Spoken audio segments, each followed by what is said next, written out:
Bonjour Excelpreneur!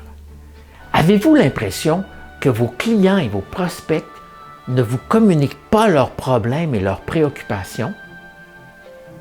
Aujourd'hui, nous verrons comment faire parler vos clients sur les choses essentielles, tant sur le web qu'en personne. Nous verrons donc la loi de la réciprocité. Et bien sûr, cela sera suivi d'un petit exercice simple. Alors, si vous parlez football, plusieurs personnes viendront spontanément à vous pour vous parler football. Si vous ne parlez jamais football, il sera très rare que quelqu'un viendra à vous pour vous parler spontanément, encore une fois, de football. Si vous parlez de bonté, de politique, d'opéra ou de bénévolat, vous aurez des gens qui viendront vous parler de ces thèmes. Est-ce un hasard? Bien sûr que non. C'est la loi de la réciprocité. Lorsque vous parlez d'une chose, vous donnez le droit aux autres d'aborder ces sujets avec vous. D'autre part, les sujets que vous n'abordez pas ne deviendront presque jamais des sujets de conversation.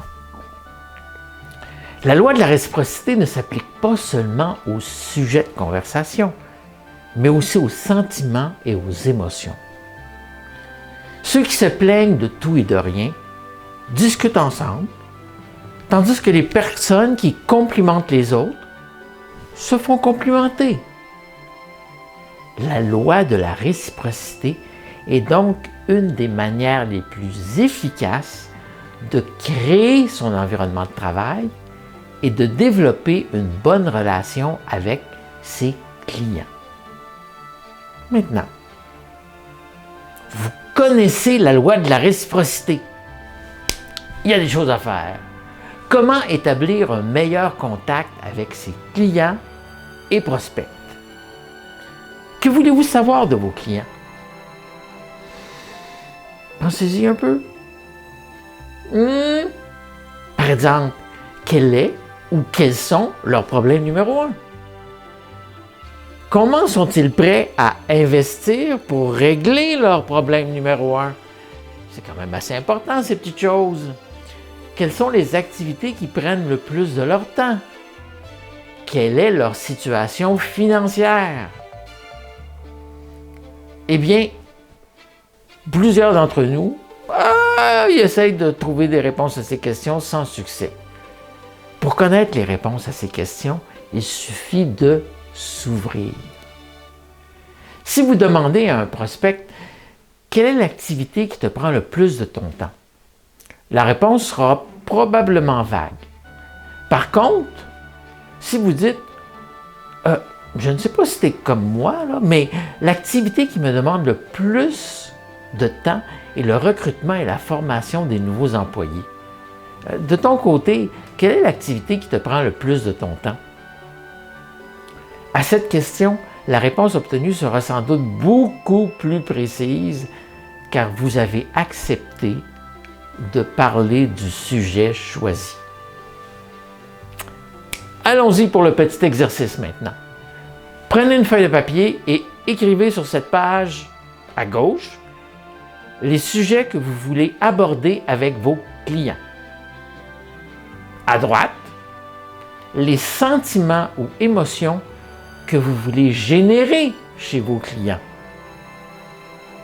Je sais que ce n'est pas très habituel, mais cela en vaut la peine. Regardez ensuite vos 20 dernières publications sur les réseaux sociaux. Tournez maintenant votre feuille de papier et indiquez à gauche les sujets que vous abordez sur les réseaux sociaux. À droite, les sentiments ou émotions que vous exprimez sur les réseaux sociaux. Répondez ensuite à la question suivante. Y a-t-il beaucoup de différences entre les deux côtés de la feuille?